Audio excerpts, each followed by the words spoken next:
శ్రీశైలం డ్యాంలో 10వ number crust gate భారీగా leak అవుతుండటంతో dam అధికారుల నిర్లక్ష్యం బయటపడింది. రాష్ట్ర ప్రభుత్వం డ్యాం భద్రతా గేట్ల మరమ్మతులపై దృష్టి సారించిన అధికారుల నిర్లక్ష్యంతో ఫలితం లేకుండా పోతోంది.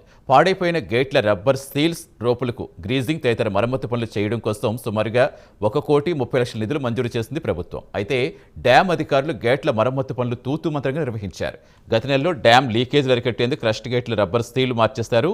కొత్తగా రబ్బర్ స్టీళ్ల మరమ్మతు పనులు నిర్వహించినప్పటికీ తిరిగి ఇప్పుడు నెల గడవక ముందే శ్రీశైలం డ్యాం 10వ నెంబర్ గేట్ భారీగా లీక్ అవుతోంది.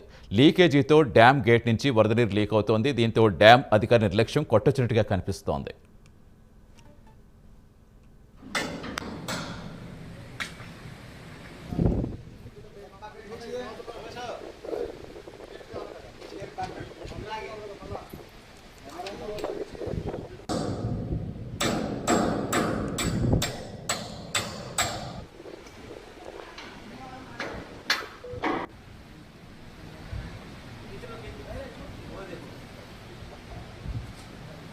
పని